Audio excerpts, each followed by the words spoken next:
नमस्कार, myself Malika Parveen, Assistant Professor, government law college Bikaner. हम LLB प्रथम वर्ष का सब्जेक्ट मुस्लिम विधि मॉडर्न लॉ स्टार्ट करते हैं। मुस्लिम विधि फर्स्ट ईयर का सब्जेक्ट है फैमिली लॉ का। मुस्लिम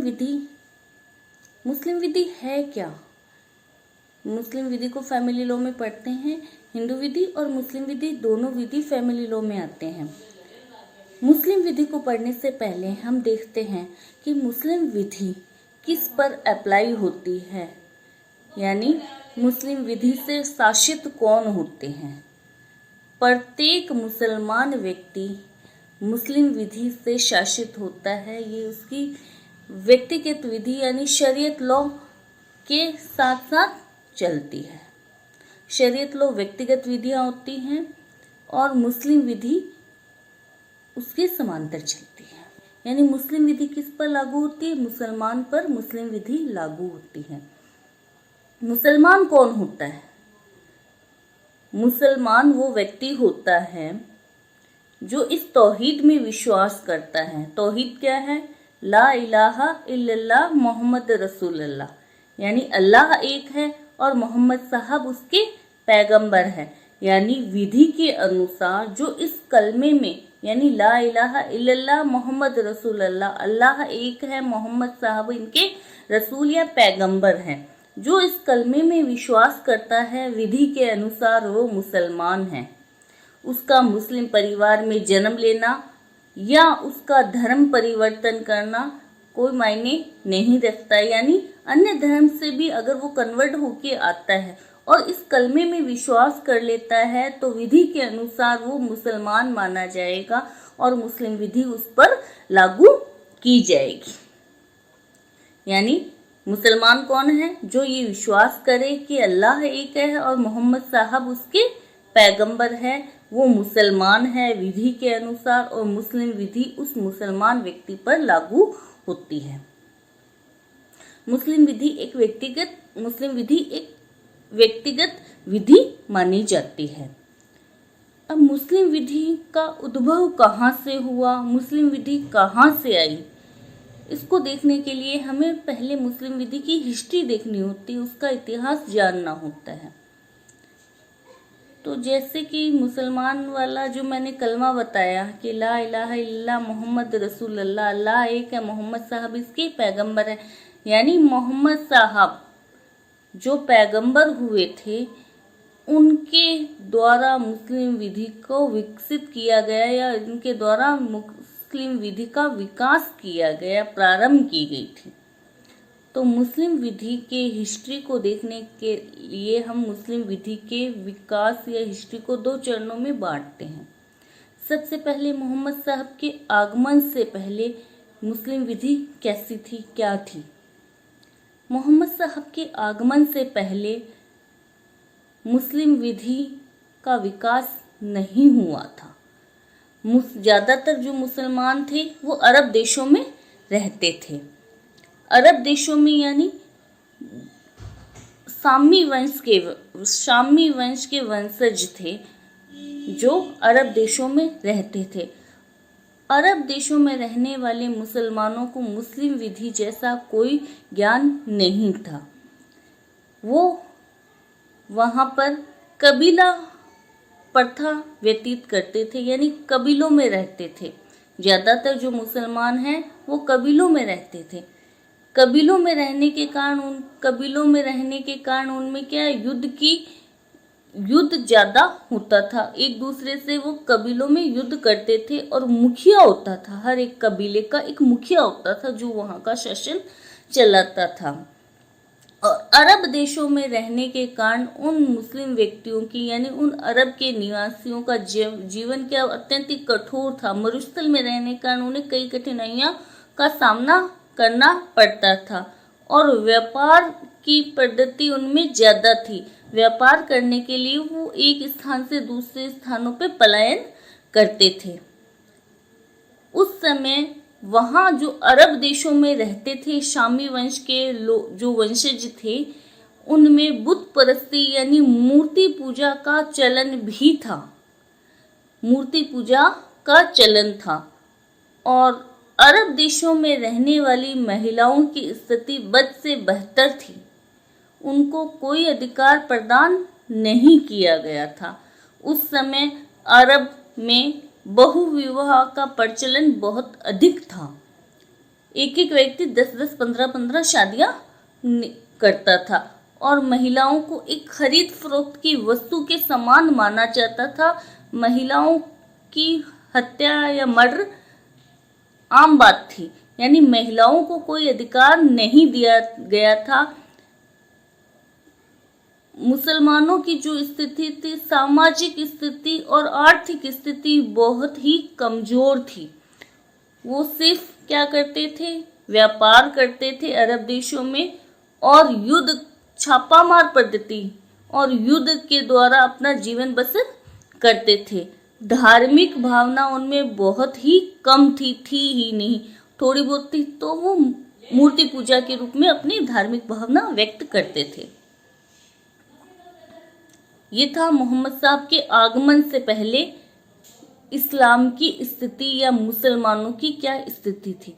मोहम्मद साहब, सेकंड ट्रेन आता है मोहम्मद साहब के आगमन के बाद। मोहम्मद साहब का जन्म मक्का में 570 ईस्वी में हुआ था। मोहम्मद साहब के दादा का नाम मुतालिब था। इनके 10 पुत्र थे। मुतालिब यानी इनके दादा थे मोहम्मद साहब के, उनके 10 पुत्र थे। 10 पुत्र में से एक पुत्र का नाम था अब्दुल्ला, जो मोहम्मद साहब के फादर थे, पिता थे। अब्दुल्ला की मृत्यु मोहम्मद साहब के जन्म से पूर्व ही हो गई थी। मोहम्मद साहब का जन्म होने से पूर्व उनके पिता की मृत्यु हो गई, तो मोहम्मद साहब के जन्म के बाद उनकी मदर अमीना ने उनका पालन पोषण किया, लेकिन माता की मृत्यु भी उनके बाल्यकाल में ही हो गई थी। इसके बाद में मोहम्मद साहब का पालन पोषण उनके दादा ने किया, मुतालिब ने, जिनकी मृत्यु मोहम्मद साहब जब 2 साल के हुए थे तब उनके दादा की भी मृत्यु हो गई। उसके बाद उनके चाचा अबू तालिब ने मोहम्मद साहब का पालन पोषण किया, यानी बहुत ही कठिनाइयों से मोहम्मद साहब का पालन पोषण हुआ। मोहम्मद साहब बचपन से ही, बाल्यकाल से ही गहन अध्ययन करने वाले, सोच रखने वाले व्यक्ति हुए थे। 25 साल की एज में उन्होंने मक्का में हीरा नाम की गुफा में एक गहन अध्ययन किया, जहां पर उन्हें अल्लाह के दूत जिब्राइल अलैहिस्सलाम, यानी जिब्राइल पैगंबर, जिब्राइल अल्लाह के दूत थे, जिन्होंने उस हीरा नाम की गुफा में मोहम्मद साहब को एक दैवीय संदेश सुनाया था। यानी अल्लाह के जो संदेश थे डायरेक्ट जिब्राइल के माध्यम से मोहम्मद साहब को हीरा नाम की गुफा में प्राप्त हुए थे 25 वर्ष की एज में। वो संदेश जब से प्राप्त हुए थे तब से मोहम्मद साहब पैगंबर कहलाने लगे। पैगंबर वो तभी से कहलाए थे। मोहम्मद साहब ने उन दैवीय संदेशों को मक्का में समय समय पर प्रचार प्रसार किया, लेकिन मक्का में उस समय बुत परस्ती, मूर्ति पूजा थी, अंधविश्वास था, छापामार युद्ध पद्धति थी। तो मोहम्मद साहब के उन दैवीय संदेशों को मक्का शहर के लोगों ने माना नहीं। ये मक्का शहर अरब में है। मोहम्मद साहब के संदेशों को माना नहीं और वहां से उन्हें निकाल दिया, यानी वहां पे उनके कोई शागिर्द शिष्य नहीं हुए थे। मोहम्मद साहब मक्का से निकाले जाने के बाद में मदीना की ओर पलायन किया, यानी हिज्र किया। एक स्थान से दूसरे स्थान पे पलायन करना हिज्र करना कहलाया। तो हिजरी सन यानी मुस्लिम, जो जैसे हिंदुओं में विक्रमी संवत है वैसे ही मुसलमानों में हिजरी संवत है। हिजरी सन है। तो मक्का से मदीना जब मोहम्मद साहब गए थे, पलायन किया या हिजर किया, उस समय से हिजरी सन का प्रारंभ हुआ। मक्का में उन्होंने मोहम्मद साहब ने अपने दैवीय संदेश लोगों को फैलाए, समय समय पे प्रचार प्रसार किया। मदीना शहर के लोगों ने उन दैवीय संदेशों को अपने जीवन में आत्मसात किया और मोहम्मद साहब की शिक्षा को माना और मोहम्मद साहब के द्वारा दिए गए संदेशों को फॉलो किया। मदीना शहर में मुस्लिम विधि का ज्यादातर विकास कहाँ पे हुआ? मदीना शहर में हुआ। ये भी अरब देश में ही है मदीना शहर। मदीना में मोहम्मद साहब के बहुत सारे शिष्य हुए जिन्होंने मोहम्मद साहब द्वारा दिए गए दैवीय संदेशों को या ईश्वरीय ज्ञान को या उनके संदेशों को यानी इस्लाम धर्म को वहां पर फैलाया और मुस्लिम विधि का इस तरह मोहम्मद साहब के द्वारा आगे आगे विकास किया गया। मोहम्मद साहब की मृत्यु मोहम्मद साहब के जीवन काल के अंतिम क्षणों में वो कुछ समय के लिए राजगद्दी पर भी आसीन रहे थे। मोहम्मद साहब की मृत्यु यानी उन्होंने दुनिया से पर्दा किया था, यानी उनकी मृत्यु हुई थी 670 ईस्वी में। 670 ईस्वी में मोहम्मद साहब की मृत्यु हो गई। तो मोहम्मद साहब ने क्या है, इस्लाम धर्म को वहां तक फैलाया। लेकिन मोहम्मद साहब की मृत्यु के बाद में खलीफा पद के लिए जो लड़ाई हुई,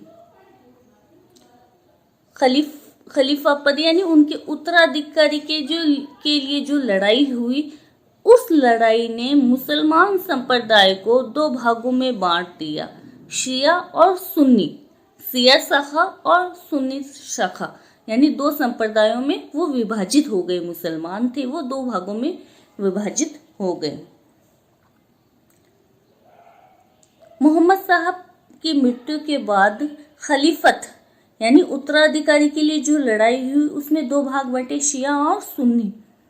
तो सुन्नी कौन थे और शिया कौन थे, कौन कहलाए शिया और कौन कहलाए सुन्नी, इसको समझने के लिए हम देखते हैं कि खलीफा क्या था, उत्तराधिकार था। यानी मोहम्मद साहब की मृत्यु के बाद उस राजगद्दी पर आसीन कौन होगा, यानी खलीफा का पद कौन धारण करेगा। मोहम्मद साहब की पुत्री बेटी फातिमा थी, फातिमा, और उनके फातिमा के जो हस्बैंड थे वो कौन थे, अली थे। अली यानी मोहम्मद साहब के दामाद थे अली।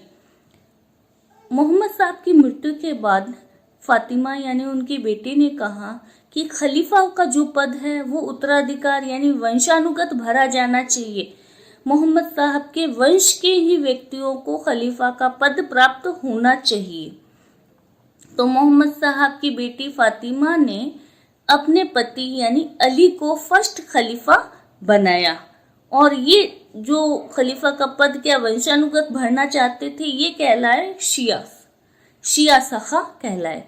और दूसरी तरफ मोहम्मद साहब की एक बेवा यानी उनकी विधवा आशिया बीवी थी, आशिया बीवी, जो ये चाहती थी कि खलीफा का पद वंशानुगत नहीं भरा जाना चाहिए, बल्कि खलीफा का जो पद है वो निर्वाचन के आधार पे यानी जो सक्षम व्यक्ति हो, योग्य व्यक्ति हो, उसी को निर्वाचन करवा के भरा जाना चाहिए।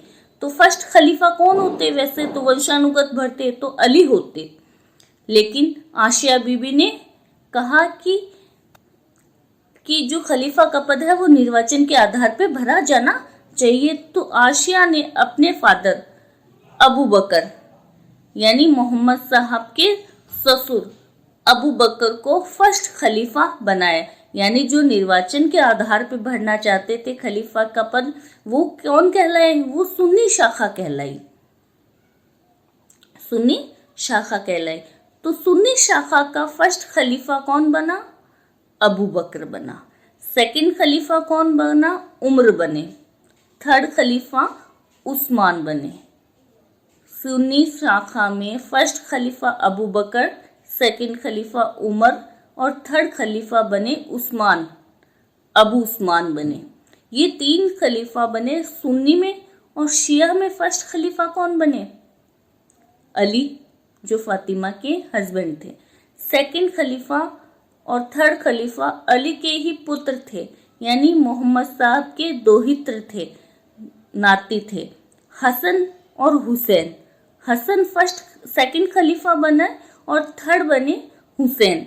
हसन और हुसैन को अमोदिया वंश के लोगों के द्वारा करबला के मैदान में उनकी हत्या कर दी गई थी, और उस समय से ही ये ताजिया वगैरह जो है हसन और हुसैन की याद में मनाए जाने लगा। इस तरह मुस्लिम 2 संप्रदायों में विभक्त हो गए, शिया और सुन्नी में। आगे की क्लास में हम शिया और सुन्नी में क्या मेन अंतर है, उनमें किन किन बातों को लेकर अंतर किया गया वो देखते हैं। Thank you so much.